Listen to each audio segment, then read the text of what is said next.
All right, good afternoon, everyone. I think we should get things underway, and as we go through, I'm sure more and more people will log in. But I just wanted to say welcome, everyone. Welcome to our webinar today. As you know, and as you signed up, we will be speaking about employment law updates in Malaysia and talking about navigating termination, which I think is always a hot button topic for employers. So to get things underway, my name is Sanam. I'm Employment Counsel here at Employment Hero, and I am joined by two amazing guest speakers today that have a wealth of knowledge. I have Natasha here, who's counsel at Bird & Bird, and I also have Ho Eng, who is legal associate at Donovan Ho. Thank you so much to the both of you for being here. If you could, Natasha, give us a bit of background about yourself, that would be great. Thanks very much for that, Sanam. Good afternoon, everybody. I am Natasha. I am counsel sitting at the Singapore office for Bird & Bird. I am employment counsel as well in private practice, and we deal with contentious and non-contentious employment matters. So we are very excited for today's session, hoping to share a lot of insight about termination matters in Malaysia. Oh, perfect. No, well, thank you so much for being here, and we're really excited. I mean, having that Singapore and Malaysian knowledge as well is really important and critical. Ho Eng, if you'd like to give us a bit of information about you.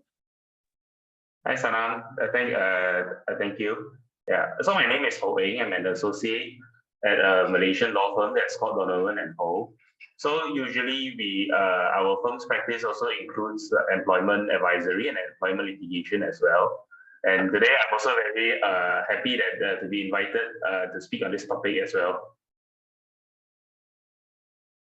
Thank you so much. We're so very, very excited to have you here. And I think absolutely having that advisory side of employment law is really important. And I'm sure today with our lunch session, it will be a very great conversation and discussion.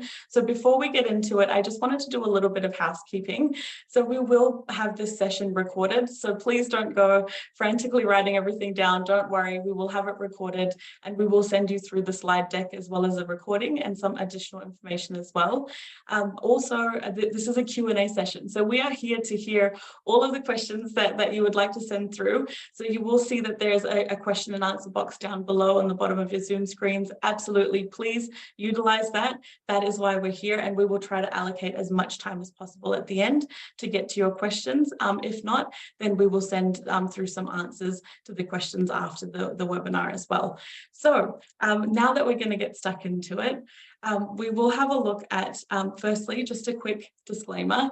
This is we've provided this in good faith. This is for informational purposes only. So please make sure that if you are dealing with a specific legal issue, whether it's, as an employer or as an employee, please reach out to someone that can provide you professional legal advice.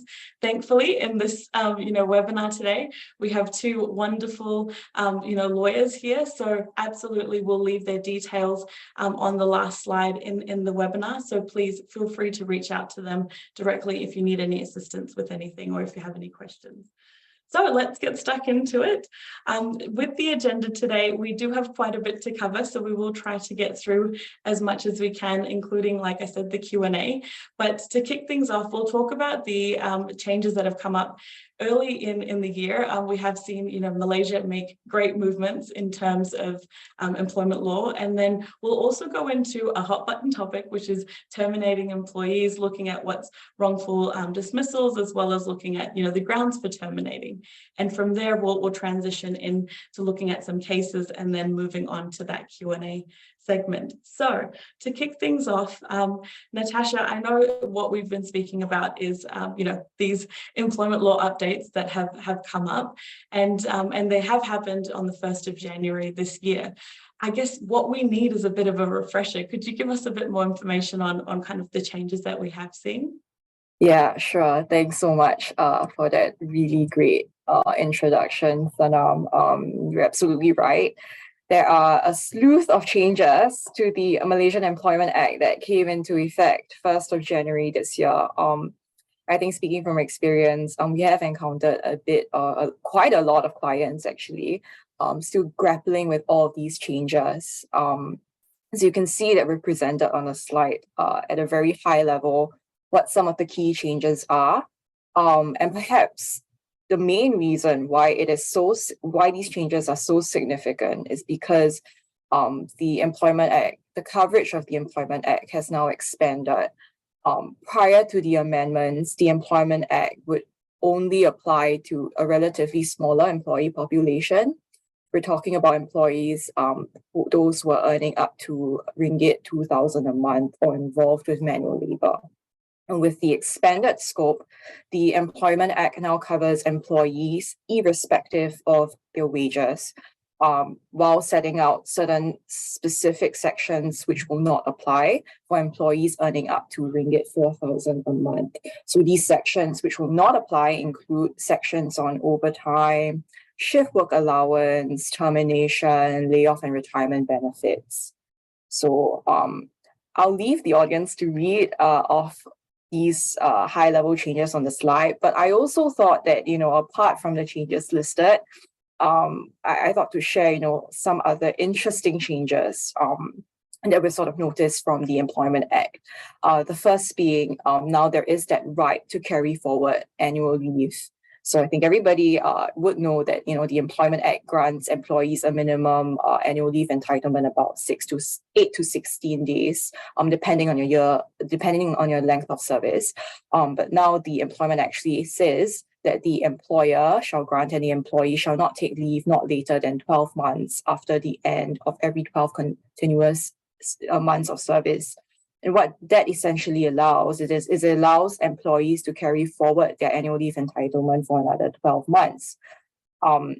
This is, I think, from an HR perspective, a pretty generous entitlement, I would think, but also imposes quite a bit of challenges, I think, from a HR and admin perspective on how are you going to manage annual leave taking across your employee population. The second interesting change I thought to talk about would be the requirement to now maintain an employee register in Bahasa Malaysia. And this employee register needs to be available for inspection if requested. It's quite an interesting requirement because I don't think that's present in the previous Employment Act, and we still don't know how this is going to be policed in practice. And I think the last interesting change I want to talk about is how now under the EA, there is a requirement for final wages to be paid on a termination date. So we see that there may be some practical difficulties with this because most employers would have payroll that schedule, to maybe make payment on the last day of every month or maybe the 25th of every month. But that goes out the window when we talk about employees who are being terminated, because it now says that you have to pay them no later than the termination date. These are just some of the key points that I've picked out from the Employment Act, which I thought that, hey, employers might want to find out, how are we going to implement or be compliant with these new changes. Ho Eng, I know you are a practicing lawyer in Malaysia. What are some of the changes do you see employers struggling or grappling with? Hey, Natasha.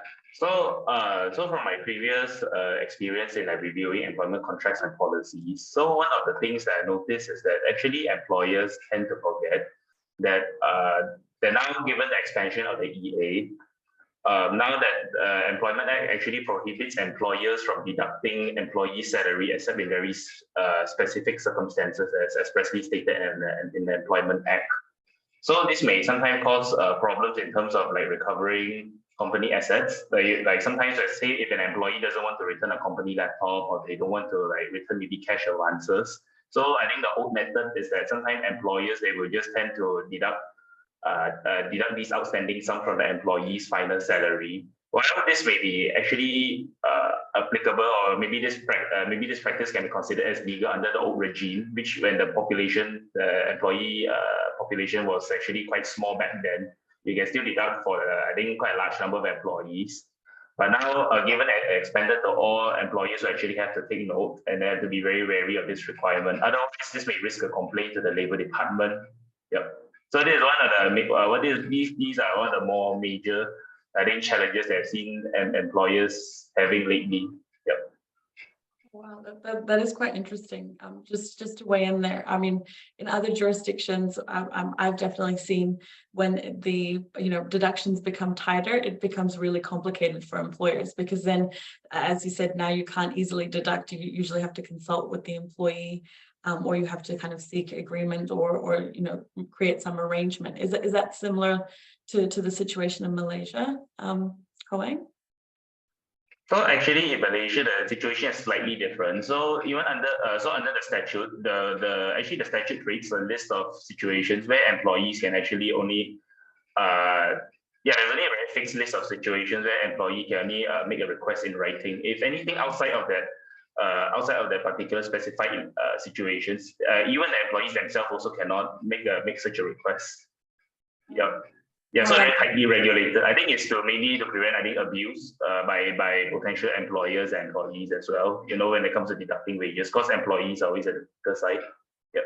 Yes, yeah, and you definitely do see if somebody takes too much leave or if something like that happens, then employers might have a knee-jerk reaction to say, okay, I'm deducting this amount. So it can work both ways in terms of protecting, but then it does get complicated for an employer. So, absolutely, if you're dealing with anything like that, then please feel free to reach out. Like I said, we've got two amazing lawyers here. So we'll move on to the next slide. So we're going to be talking about, like I said, hot button topic. Everyone knows that this is an area that can be tricky, and sometimes employers can also fail to look at the correct things when they're looking at terminating. So I would say here, we really need to look at what are the grounds for termination. Can an employer simply terminate at will, Natasha, or are there certain things that need to be considered for terminating? Yeah, thank you so much for that, Sanam. In Malaysia, it's a quite interesting jurisdiction. You require something called just cause or excuse for termination. Rather unhelpfully, the term just cause or excuse isn't statutorily defined. So, you have this phrase, but you don't actually have a statutory interpretation for that. But that's what we're here for. Even though there isn't a fixed or a comprehensive list of acceptable grounds for termination of employment, we think we've listed three very common grounds, acceptable grounds for termination in Malaysia that would be considered just cause or excuse. Throughout this session, we hope to delve in a little bit deeper on each of the reasons for termination. Starting with the first one, which is a very, very hot topic, poor performance. Poor performance is sort of I think a blanket phrase when you think of a lot of employers, using this phrase. But, what does poor performance actually mean? And how do you treat an employee that is going through a poor performance? So under Malaysian law, poor performance is one of the acceptable reasons which would constitute just cause for termination. But if an employer dismisses an employee for poor performance and that the termination is not carried out fairly, you could potentially risk an unfair dismissal claim. And whether or not a termination is considered fair based on poor performance, it will depend on a few factors. So the first factor we talk about is the standard of performance. So the standard of performance of an employee needs to be reasonable, it needs to be clear, measurable, and most importantly, the employee must be aware of these standards. And, I'm saying this and, some people might think that, hey, this employee is employed to do a particular job. These standards are very clear. The role and the title would tell me what this employee needs to do. It's not something that can be inferred. An employer does need to make sure that you are clearly communicating what standards are required of this employee. And the second factor is, if the employee is not performing well, you do need to inform the employee that his performance is not meeting expectations. You do need to make sure clear communication goes across to the employee. And the third is that the employer needs to offer constructive feedback and guidance on how the employee can meet expectations. The employee also needs to be given sufficient guidance or training if required, and afforded a reasonable time frame to improve his or her performance. So again, when we talk about poor performance and measuring someone, determining that there's actually poor performance, this role cannot be designed to fail. So I think the element of reasonableness must come through when we talk about poor performance and when you want to terminate someone due to poor performance. The second ground of termination is misconduct. And unfortunately, and rather unhelpfully, Malaysian law does not expressly define what misconduct means. So if we look at the statutory definition at Section 14 of the Employment Act, it says simply that misconduct may be a ground for termination if such an act was inconsistent with the fulfillment of express or implied conditions of an employee service after due inquiry has been conducted. Even though there isn't an exhaustive list of what constitutes misconduct, misconduct can range from very minor offenses such as, if you were absent without notice, repeatedly late, to, I guess, larger or more serious serious misconduct, such as, if you misuse property, fraud, violence, sexual harassment, bribery. So you will see that misconduct lies on the spectrum. So I guess a question to you, Ho Eng, what sort of misconduct would you think, would warrant termination in practice? Because, like I said, it exists on such a big spectrum. Thanks for the question, Natasha. So I think as highlighted by you earlier, the term misconduct is just rather vague and actually is really dependent on case laws. So let's say if you're like a very experienced HR personnel, either you're a lawyer, you wouldn't really know what are the types of misconduct that can warrant termination. So I think actually the issue is not so much as to like what is the type of offenses that's committed, but rather is whether the punishment is actually proportionate to the gravity of the offense. So if let's say, so this will depend on several factors, such as the severity of the offense, and whether also the punishment fits the crime essentially. So if let's say, for example, if an employee's misconduct, let's say they're siphoning money off from the company, maybe if the damage is quite significant, then termination would be justified in that kind of situation. But I think everyone's easy reference, instead of going down to the case law so soon in the webinar, I think that misconducts generally warrant termination without notice for very serious offences, such as embezzlement of funds, sexual harassment, or failure to comply with financial processes, fraud, fighting in the workplace, and insubordination. Of course, this list is not exhaustive, and actually there's quite a few more. But actually, I just also want to stress that this is not to say that actually employees can't be terminated for minor misconduct, such as being late to work and all. Actually, termination can also be considered for minor misconducts as well, if they have actually committed like multiple instances of it in a very short span of time. Like let's say, for example, if someone is late maybe 10 times in a period of maybe 3 to 4 months, then that is a problem. Then maybe that the company can consider terminating for. Yeah. Good. I was actually going to ask you, does that mean that 5 minutes lateness is not the same as obviously taking $1,000 out of the cash register or something like that? But I can see that over time it can build up and it can definitely be considered as misconduct. But obviously it's to be severe in the circumstances. Yeah, correct. So if you have to terminate someone, I think for like if they were late to office like just once only and like maybe 5 minutes, then it'll be a bit harsh to terminate someone on that sort of basis. So it's really, I think, on a case-by-case issue. Yep. Yeah, fair enough. Yeah, thank you so much for that, Ho Eng. And I think you touched on quite, I guess, an interesting point as well. So, it's a case-by-case basis, right? And, if we want to dig or delve a little bit deeper into that, I guess there must be some form of inquiry that's being conducted by the employer. And when we talk about due inquiry, this for the audience, this refers to a legal process where an employer would investigate the alleged form of misconduct, so be it the siphoning of monies, or if this person is late repeatedly. But this needs to be investigated before an outcome is being deliberated. And Ho Eng will actually touch on cases to do with misconduct, the due inquiry process towards the end of the seminar. So let's park that thought, and then we'll move on to the last ground of termination, which we think is worth mentioning. The last ground here being redundancy. I think at the start of COVID, this came up quite a bit. With a lot of cost-cutting measures. We've got a lot of queries, what do you mean? What is redundancy? So redundancy in Malaysian law refers to a surplus of labor. That's usually a result of a reorganization of a business. And as a consequence of that, you're making someone redundant or carry out a retrenchment.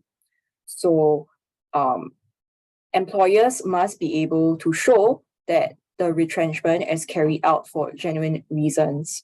And in Malaysia, there is something known as the last in, first out principle, or the LIFO principle, as a form of criteria in selecting employees for redundancy.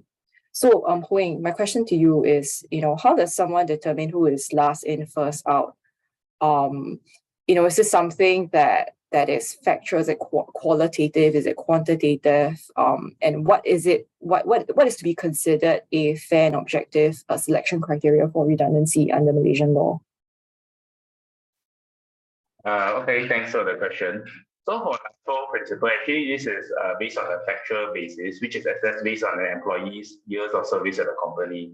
So generally, if under the LIFO principle, the retrenchment will usually start from the most junior employees. So this is not even considering whether the junior employee is a good performer, or either whether the senior employee has any other issues with them. This is just purely based on this is just purely a mathematical exercise, I would say. Yeah, just something as simple as taking when there's an employee start date and start date with the company. Yep, and you just retrench the most junior one. Yeah. Okay. What I'm getting from everything that you guys have said so far is that we need just cause or some excuse to be able to terminate. That an employer can't just go in and say, okay, this is not working out, we're done, and terminate on the spot, unless of course they've got a valid reason or something behind the termination. Yes, absolutely. Yeah, that's absolutely right. You do need some sort of reason. I do think we have some questions for the floor, Sanam. Oh, perfect. Yeah. I'll just pop them up on the screen there. Yeah. So we have a couple of questions that will be kind of sent out as polls to everyone. So please feel free to, it's interactive, pick an option on depending on how you've you think you should handle the situation or what you believe. And we'll have our beautiful speakers discuss this a little bit further.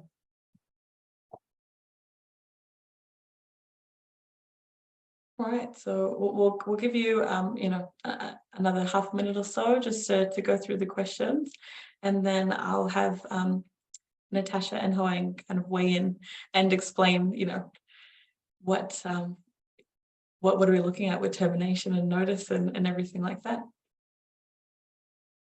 All right.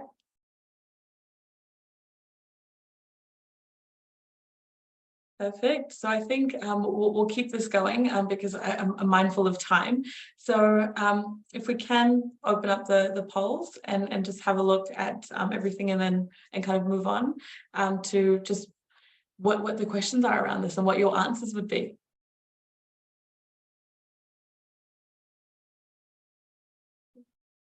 Oh, perfect. So I've got the answers here. So it's actually quite interesting. So with the first question that we've got up on the screen, which is around an employer and an employee situation and with termination and giving notice, we have 94% of participants saying yes, which I'm very, very glad about, that we're not just terminating and saying it's done today. So that's very positive. in terms of kind of answering that, what would be something that you would say, Ho Eng, Natasha, would be a takeaway for that situation? Would you say that, you know, in all cases you're looking at, you know, termination with notice, or only in some cases? Yeah. So I always like to ask this question because sometimes we get quite a mixed bag, and you can see from the results, the poll results, there was actually 6% that actually said no. And I guess, you know, the law doesn't say, you know, you must communicate that reason, right, to an employee. Not taking into account of misconduct, but, you know, for the other grounds of termination. But I always find that, you know, it is good HR practice. And from a risk mitigation perspective, sometimes it warrants providing clear reasons for termination, even if you're terminating employment with notice. From just a HR perspective, employees sometimes require some form of closure as well. You know, if you're being terminated without any, you know, reason, and aggrieved about the termination decision, that could potentially, you know, bring on wrongful dismissal claims. What about yourself, Ho Eng? What do you think? Yeah, so actually I have the same sentiments with you as well. Well, actually the duty to give reasons, although it may be, although generally it is helpful to actually prevent bad dismissal claims, or rather, I think, show the court as to what is the company's position at the outset. It is actually also another, we think of it from a human perspective as well, because I think for employees, they will also like some closure. And also, I think if you let people off gently, or either if you let people know what is the company's actual reason, I think you can help, like, I think, manage their feelings so that they're less inclined to take aggressive actions against the company. That's actually a really good point. No, absolutely. And I think it is quite interesting that you said that it's not necessarily a legislative requirement, which I think is quite good. And then I think it is a fair point that 6% of people have actually called that out. So if you're both happy, we'll move on to the second poll question that we've got. So this is around performance improvement plans and whether they're necessary to look at termination for poor performance. So if we could get everyone to put in their votes, then that'll be great, and then we can see what the results are from there. I'll give it another half a minute or so. So I'm going to ask the the panelists, what are we thinking? Do we think a lot of people are thinking that it will be yes to having a performance improvement plan? I think this one might be divided. I'm not sure. Yeah, I feel like the audience might be divided. What about yourself, Ho Eng? Same views with you as well. Yeah, because it's very factual. I think sometimes as to whether PIP is suitable. Yeah. And the poll results are actually quite interesting. It's a lot different to what we saw before. We've got 89% of people that have said yes, and we still have a quite a large chunk, 11%, that have said no, which is quite interesting. So I ask both of you guys, what is the situation here? Do we need a performance improvement plan? Yeah. So in Malaysia, it's not legally necessary, right? But we're talking about terminating someone for poor performance, and I think I shared earlier that there are certain requirements to justify termination due to poor performance. So having a PIP in place can actually be very, very helpful for HR in terms of risk mitigation, making sure that you have all of the correspondence with your employee, communicating all the standards which are required to be communicated to the employee or documented out. But that said, I agree with what Ho Eng said earlier as well. Not every case is suitable for PIP.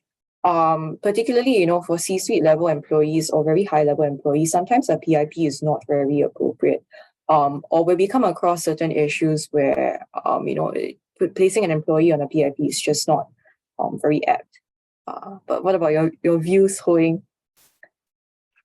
Yeah, so actually I also share, I think, the same views with you as well. I think a PIP is not strictly necessary too, but actually I think in certain cases, I think it will be very helpful to have one because it actually can clearly document the company efforts to like help the poor performer, I think. And if you don't have a PIP, right, so this means the company will actually have to like look through like maybe that look through voluminous emails or WhatsApp chat, or maybe just the Slack messages to find evidence to fulfill elements of poor performance, which I assume can be pretty painful. Yeah, I have definitely seen hundreds and hundreds of pages of the employer trying to pinpoint exactly where the poor performance happened and what the issues are. And it would be so much easier if you had kind of what you said before, Natasha, something that's measurable, that you can actually list out exactly where the issues are and how they need to be fixed in order to meet the performance requirements of the role. And I know we've spoken a lot about performance, and then we've looked at terminating. But I've heard this this myth, which I'm thinking is a myth, but it might not be, which is around 3 strikes and you're out. Is this actually a thing? Are you meant to be giving 3 warnings and then you need to terminate your employee, or what's the situation around that? Yeah. Actually, no idea where this rumor or myth started about, that, you have to issue 3 warning letters or 3 strikes and then you're out. Just to set the record straight for our audience here, you do not need to issue 3 warning letters to your employees before you can terminate them. From an employment law perspective, we are much less concerned about what it appears, what it appears to look like, but we're more concerned about the substance of the termination. When you're dismissing an employee for poor performance, the crucial elements that need to be established are, and the employee is going through some form of poor performance. Poor performance has been informed to the employee.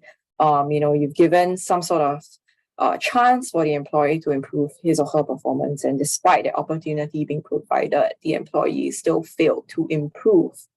None of these requirements actually require a warning letter, but that said, warning letters are useful evidence to demonstrate what I've just mentioned. Interesting. So we definitely can see that with the poor performance angle, you still should have something documented at least, so that, yeah, like Ho Eng said, you're not looking at a WhatsApp message that was sent maybe 6 months ago or something like that. Is there anything, Ho Eng, that you wanted to weigh in on in this case in terms of the 3 warnings and you're out? Yeah, so thank you, Sanam. So I think for the 3 warning letters, I think just Natasha touched on the issue of an angle of poor performance. So I just like to add in a little bit more regarding from the perspective of misconduct. So speaking of the 3 warning letters, actually, when I first joined Donovan and Ho, I also wrote an article on this issue as well, because I thought it was a pretty interesting that there was such a myth going around in the Malaysian employment law scene, I think, especially among HR professionals. So I think just to sum it up, I think in the context of misconduct, right, ultimately you still have to look at what is the nature of the misconduct. Let's say if it's something very serious, then logically there shouldn't be a need for you to issue any warning letter, much less 3 warning letters before you even terminate someone. Just like, for example, it will be peculiar if an employee committed sexual harassment, but you cannot terminate him just because there was no prior warning letters beforehand. Yeah, so I think just that alone will show that there's some logical policy there behind the rule of the 3 warning letters. Wow, yeah, and it's quite interesting because the myth is prevalent in a lot of other jurisdictions. I've heard it in Australia and in New Zealand, so it definitely seems to be a thing. All right, so I'll move us along just because I am mindful of time. We will move on to our next slide, which is where we're going to unpack due inquiry. There's a lot to unpack with reasonableness and things like that, but due inquiry is something that has come up, and I think we definitely need to look at it a bit further. So if I can hand it over to Natasha to delve in a bit deeper. Yeah. Thank you for that, Sanam. So I think I've talked about a little bit on the due inquiry process. And in Malaysia, what the due inquiry process generally encompasses is the fact that, employees should be made known of what the allegations are made against them. And this is typically contained in what we call a show cause letter. Again, unhelpfully, the Employment Act doesn't actually set out specifically how you go about writing this show cause letter. But there are certain key elements we think is good to be contained inside the show cause letter. And Ho Eng, I'd like to invite you to sort of share what these key elements are. Yeah, thanks. So I think when in terms of drafting show cause letter, it is important for I think the company personnel to actually remember. I think when you are framing any charges, it's very important to remember the who, what, when, how, and why.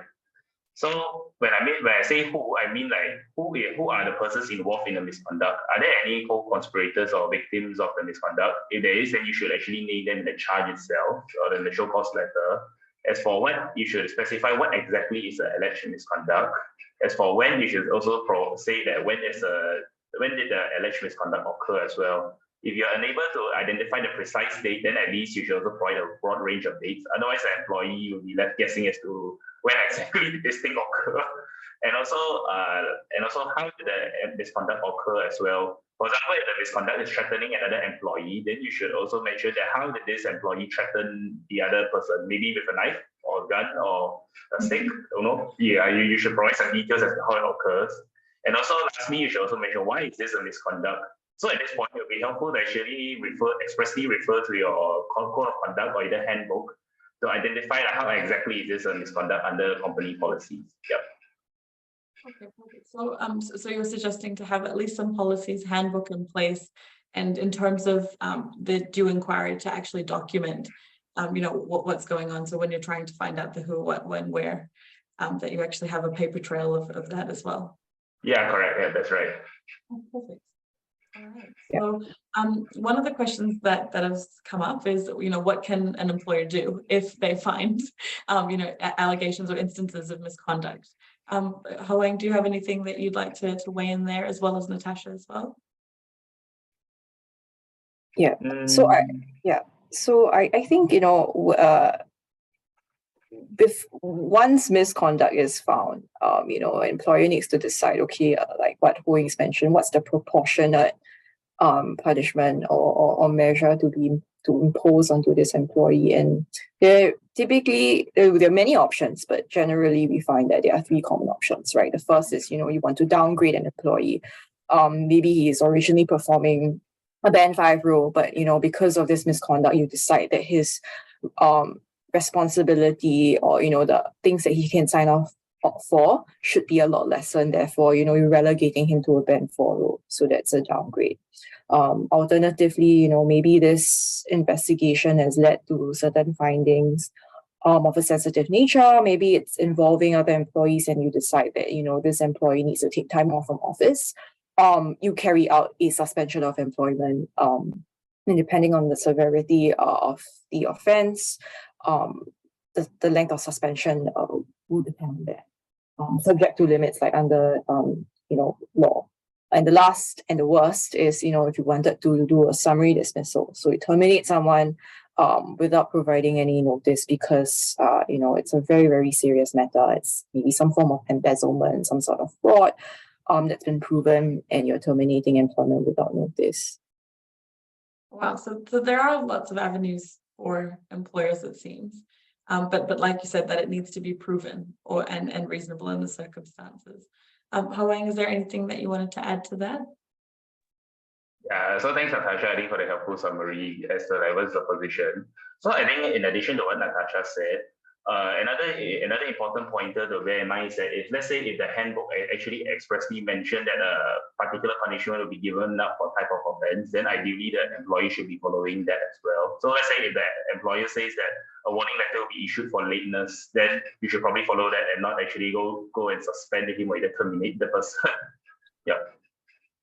That is a fair point. I think definitely it is really important to make sure that that you've looked at the right process and what to do.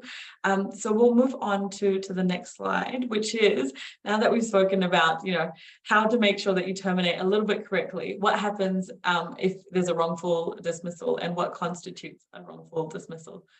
So I'll hand it over to Ho Eng. Yeah, thanks. So for this, actually in Malaysia, what constitutes as wrongful dismissal is actually very broad as well, because there's no express definition on this. But I think there's a few broad examples on the slide here. So as you can see, here it mentions like terminating employee without providing any justification and retrenching employees solely due to cost cutting when there's no genuine redundancy, and terminating employees accused of misconduct without any due inquiry, which means that if it's not preceded by any show cause, or if it's not preceded by any by any investigation.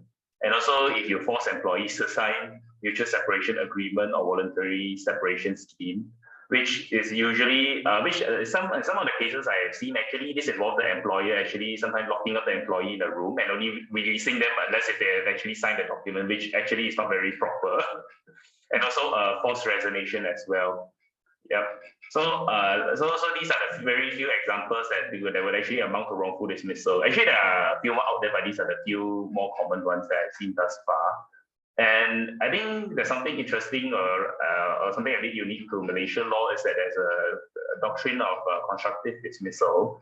So so this means that basically an employee, instead of the employer firing him, so that the employee himself actually claims that he has been indirectly dismissed by the employer on the basis that actually the employer had committed a very fundamental or a very important breach of the employment contract, and this leaves the employee with no choice but to actually just leave the employment of the company.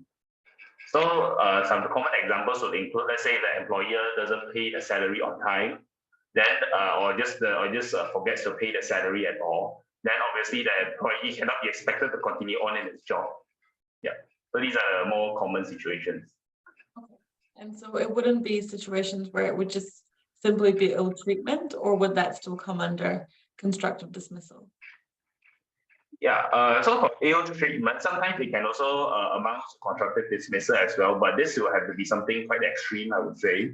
So in one of the cases that I have seen in the past is that there's this employee that was actually asked, after he got scolded by his boss, he was actually asked to stand outside of his boss' room for like a good few hours while all the employees actually can see him, and also walking in and out of the boss's room as well. So you can imagine it was quite humiliating, and the court actually held that there was constructive dismissal when the employee actually bring a claim to the court.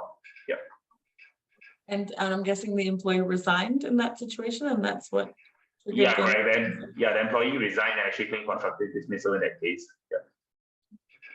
Well, that's really interesting. So something to be mindful of and beware.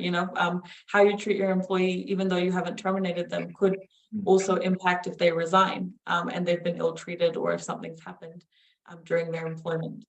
So we'll move on to the next slide, which is around termination.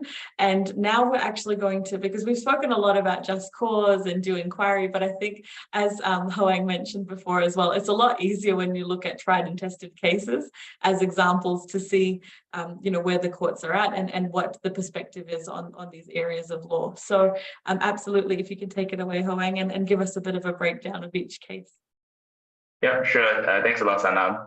So as you can see from the slide, so actually we have handpicked 3 cases, one for each category of, I think, just cause or excuse. So I just go through the first one first, which is a misconduct, the case of Mulyandi Ayasami against Intel Technology.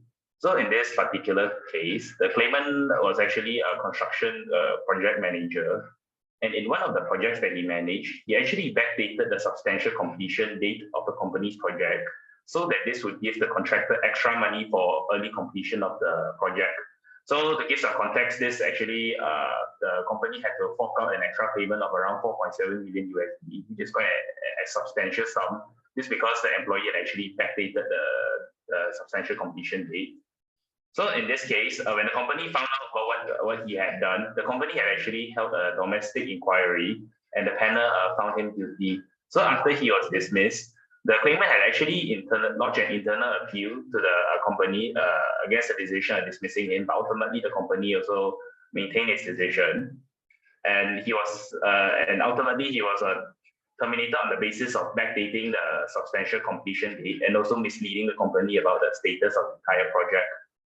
So in this particular case, what made this interesting was that the employee's main argument was actually that he did not benefit from actually backdating the project because he didn't receive any of these like 4.7 million USD at all. So it's not a kickback case or the embezzlement, that kind of situation, but rather is that he was arguing that the backdating would give the benefit to the company in that the defects can be rectified as soon as possible. So it was in the company's best interest to actually backdate the substantial completion date, but the company didn't actually agree with their position, and the matter went to court eventually. So in the court, it was held that the employee's action did amount to misconduct, as it logically just could not have benefited the company when the company had actually lost its right to claim for, I think, liquidated damages for any delays resulted. And you had to fork out an extra 4.7 million USD on the purported, I think, early completion. So you can imagine like the court and everyone and the company had actually formed the view that the employee had committed misconduct, even though the employee himself did not receive any money from it at all. So I think for this particular case, it is important to actually frame charges against the employees properly, because as you can see from one action of backdating the substantial completion date, the company actually formulated two charges. So one is the backdating itself, and the other is misleading the company about it. So I think if a show cause letter was properly drafted, then you will be able to capture, I think, 3 to 4 potential misconduct just from one incident itself. Yeah. So it seems like it's all boiling back down to documents and making sure that everything's documented correctly and that all the information is correct. So in terms of the other cases, I am a bit mindful of time. Do we want to kind of move on, and then we can always add in some more information a bit later on?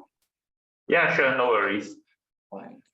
So I'll just look at the key takeaways that we want to have a look at, or what's important in terms of best practice. I know I've chimed in throughout saying documents, but I think that there are probably other factors as well. So Ho Eng, if you could just give us some information on what you would suggest for an employer would be a key takeaway, or what they should be looking at in practice. Okay, so if you can look at the slides, the first suggestion is actually open communication. Although it is very self-explanatory, but actually this is very important, not just from a legal perspective, but also a human perspective as well. Because I think from my observation that actually employees, if you were to tell them things up front, they would be actually willing to accept, and they wouldn't be they wouldn't feel so aggrieved and so wrong. So also I understand sometimes it can be a bit hard to have certain conversations, like like redundancy. It's just very hard to tell someone that they are being let go. But if let's say you can actually properly communicate this kind of position to the employees, you can help de-escalate the situation. Yeah. And secondly, if let's say there are any the company should actually ensure that internal steps and policies to document or remedy the poor performance. So I think this can be actually challenging to impose, especially if it's actually like a very big company where there are like hundreds of line managers or either employees or the supervisory capacity. So sometimes HR cannot be able to actually keep track of everyone's poor performance, and by the time it reaches HR, I think it becomes challenging to actually gather evidence, because everything by then would have been like gone, or either that's not properly documented. So I think in any management program, it is very important to actually train employers, anyone in a managerial capacity, to actually document important conversations properly, especially if there's suspected cases of misconduct or poor performance. And lastly, if let's say if the company really have to remove an employee, but they cannot fulfill any of the criteria at all, then they may have to consider a mutual separation agreement. Although in essence, a mutual separation agreement is where the company will pay a sum of money to the employee in exchange for them to voluntarily leave the employment, and also not to bring any lawsuits against the company. Although this can be a costlier option sometimes, but it is better it's sometimes appropriate to consider this in the big scheme of things, as opposed to having to defend the matter in court later on. Yeah. I think you're absolutely right. And I think sometimes when an employer is in the thick of it with an employee, it's hard to lose. It's a bit easy to lose sight of the fact that Sometimes you just need to cut your losses now, because you don't want to go through all of the processes with the employee later on, or keep paying them to keep them on board, or even, like you said, just dealing with them at court later on can be a very costly exercise. So absolutely. And I think when you are dealing with those kinds of situations, though, absolutely, please seek, professional advice around that. They can be tricky to navigate. I'm not sure about the Malaysian space, but in other jurisdictions, they can definitely trigger some sort of constructive dismissal if not done correctly. But I'm not sure if this has come up in Malaysia or not. Ho Eng, has it been prevalent, or has anything come up around that? Mutual agreements causing kind of constructive dismissals? Yeah, so sometimes if you were to actually so sometimes companies actually didn't manage this whole process properly, then sometimes it can be seen as actually, I think, exert an undue influence, or either if you are actually forcing the employee to enter in the mutual separation agreement, then it may actually backfire on the employer, especially if you were to present it in a way it's a sign or dismiss kind of scenario. Yeah, like an ultimatum. Right, yeah. So you're not giving him a real choice per se.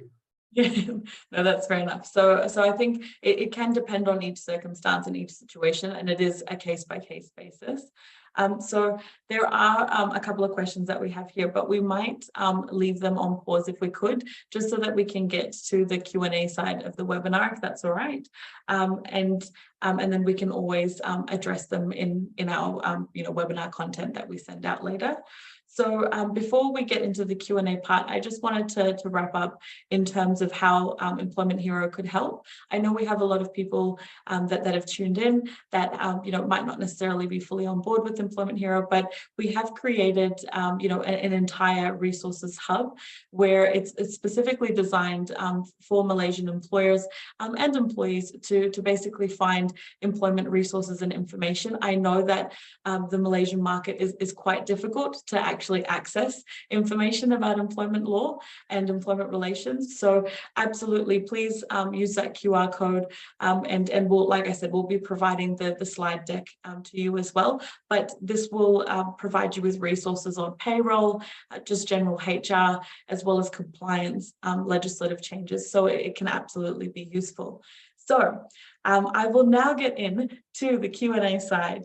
Now, I thought everybody would be eating their lunch during this time, but we have a whopping amount of questions that have come in, so no pressure, team. But I will start rattling them off. So with the questions that have come up, I'll try to read out as much as possible. And like I said, if your question doesn't get answered, we'll try to answer it at the end by sending out extra content and webinar content. But for now, if we can get started and stuck into it, the first thing that I can see here is around the changes to the Employment Act. So does it cover employees that are on a contract or a contract of service with that piece of legislation? Yeah. So maybe I'll just take that one. The Employment Act won't cover independent contractors. Correct me if I'm wrong, Ho Eng. It would cover employees.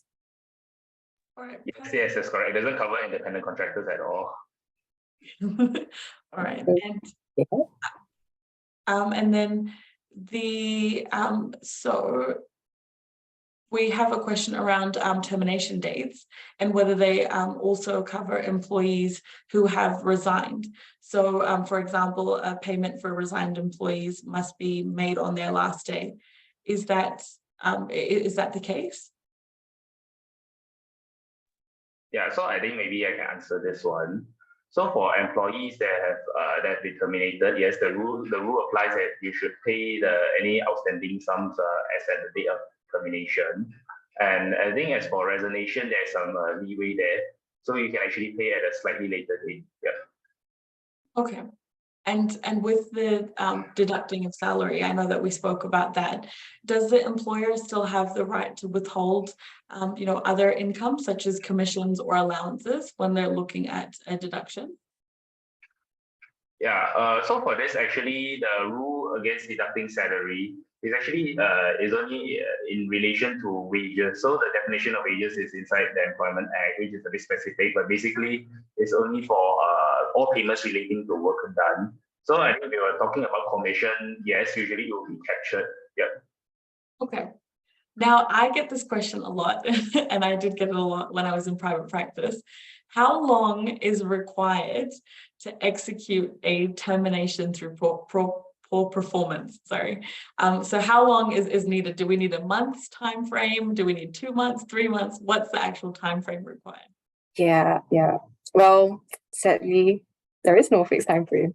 And I think a lot of HR people will not be very happy for me to give this answer. But I think in terms of when we look at market practice and we look at PIP plans, anywhere from a 3-month plan to a 6-month plan. But of course, a 3 to 6 months is not hard and fast rule. There may be some instances, where it's a very, very serious performance mistake that could even amount to misconduct. Like the case that Ho Eng was talking about earlier, the backdating of that payment, not payment, but that completion slip. And then it was termination almost immediately. So to answer that question, there is no fixed period. But when we look at performance plans in general across the market, we're looking at about 3 to 6 months. Yeah. So it can definitely be lengthy. And in terms of, I guess, terminations and with what would be considered as misconduct and poor performance. One of the questions that has come up is around attitude or somebody creating conflict in the workplace or not being cooperative. Now, I would feel like that would fall potentially under some sort of misconduct rather than performance, but there are angles of it that could, but I'm more than happy to have you weigh in. Yeah, so I think maybe I could take this one. So I think I also actually encountered some queries in the past as to whether, I think causing disharmony in the workplace, I think basically all those behaviors can be summarized with that, can amount to misconduct, either poor performance. So I think you can do so, but I think practically speaking, it's just very hard to document this kind of behavior in the workplace. Especially most of the time, it's just a he say, I say kind of situation. So unless if you have people willing to testify against you, people willing to testify against a particular employee, or either they are willing to actually produce, I think, quite personal WhatsApp chats half the time. And I think a lot of these things are not very straightforward either, because there will probably be a lot of insinuations going on. So there's not so much as a direct instruction from the state employee to go ask other people to confront the big boss. Yeah. And in terms of the difficulty around that, it can be really tricky, and a lot of people don't want to step up and actually point fingers and put it in writing and that witness. So it is really complicated. So I would say it is a tricky area to navigate, but if it's causing severe discomfort in the workplace, absolutely please reach out. We've got Ho Eng, and then we've also got Natasha there as well. So in terms of excessive leave or people that have excessive sick leave, is there any way to address that or to handle that? I know that that's not something we necessarily touched on, but I think it can tie in with termination potentially. Yeah. Okay. Well, we get this quite a lot. And I think it's important because when employees are taking sick leave, we need to consider, number one, are they taking what they're actually entitled to? So is this entitlement under that they are allowed basically under law to take such leaves, right? And then the second is, if it isn't part of their statutory entitlement, and they've now gone on sick leave that's unpaid repeatedly, and it's causing disruptions at work because you were not able to get out, not able to complete deadlines because you're one person down. Yes, I think it is possible to go ahead with a termination on such a basis, but of course we need to be very, very careful because you don't want the termination to be perceived or to be construed as a form of retaliation just because this person is consuming an entitlement and employment entitlement. But I'll leave Ho Eng to jump in as well. I see his clock's turning and he has comments to add as well. Yeah, thanks, Natasha. So I think similar to Natasha as well, I also received quite a bit of I think feedback from clients that actually they encounter employees who take excessive sick leave, or rather, I think there's something in Malaysia where people tend to take a sick leave like right before the weekend or right after the weekend, so it makes indirectly like a long weekend. Yeah, so I think there's something they call this as I think pattern sick leave.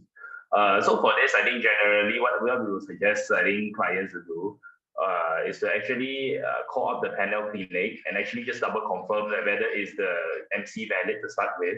So if it is valid, then then probably the employees I think reason for taking the medical leave is also true as well, and you probably shouldn't go anything further beyond that unless if you have anything to suspect.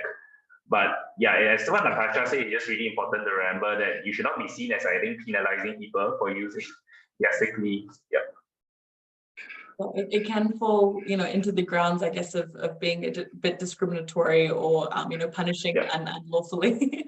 So it is a tricky area. But then I know a lot of employers will see it, 30, 40, 50 days, and the employees are constantly taking time off of work, and it does rack up. So it is a hard area to navigate. One of the things that has come up in the many questions we have is around redundancy, and when an employer can actually look at redundancy, or what is a threshold for starting a redundancy process. It would be great to have either one of you weigh in on that as well. Yeah, so I think maybe I can answer this one first, and maybe Natasha can provide her input. So I think for any retrenchment that happens, firstly you must actually prove redundancy. Redundancy basically just means that there's a significant diminishing of someone's workload up until the extent that actually a separate headcount is no longer needed. So let's say if like a worker is actually required to maybe produce 10 pieces of machinery a day, but ultimately I think maybe if the business declines and actually, there's only just, the workers only required to produce 2 pieces of machinery a day, and actually his workload can be easily absorbed by maybe another person. So in that kind of situation, redundant, it is arguable that the employee is actually redundant and you can retrench him on that sort of basis. Yeah. Okay. And is there any limitations to the length of suspension? I know that we discussed suspensions. Can it be longer than a year that an employee is suspended? Sorry, can you repeat the question again? So is there a limit to the length of suspensions? Could it be a year? Could it be 1.5 years that an employee is suspended? No. So actually under that, so there are specified timelines under the Employment Act as to how long you suspend an employee for. Unfortunately, I can't remember what is the exact timelines, but it's definitely you should not be suspending an employee for any period longer than maybe 1 or 2 months, I would say, unless you have a very good reason to do so. Because if you suspend an employee for too long, then it is possible to argue that actually this amounts to constructive dismissal, because you actually don't want the employee to come back to work at all. Yeah. Okay.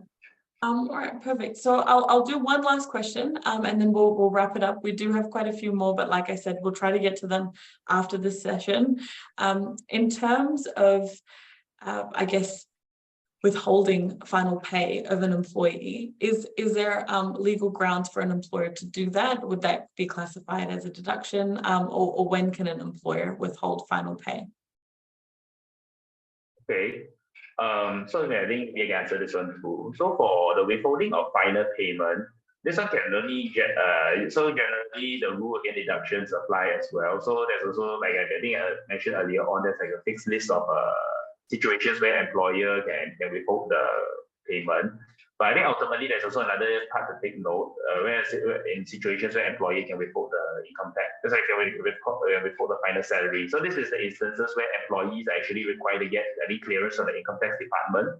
So in these kind of situations, the employer is actually obligated to withhold the final payment up until clearance is granted by the income tax department. Yeah. So this has been great. No, this is so exciting. No, thank you so much. I told everyone there's a world of wisdom here. It was so lovely for everyone to join us, and thank you so much to the both of you for being here. It's been great, and we've had so much information and knowledge there. And like I said, I hope everybody took it a bit easy. It was a lot to digest in terms of the information, but we will be sending out the slide deck and all of this information, later on after today's webinar. And also, if you could, please make sure that you participate in our survey that comes up afterwards. It really helps us understand what we can tweak, what you might like, and so that we can make these sessions really, really wonderful for all of you. So thank you so much, Ho Eng. Thank you so much, Natasha, for being here. I really appreciate it. It's been amazing. And I hope you both really enjoyed the session as well. So have a wonderful afternoon, everyone. Thank you very much for having us, Sanam. We really enjoyed ourselves. Shame we couldn't get through all the questions, but we'll do so after the session. Yeah, we'll try our best. Yeah, thank you, Sanam.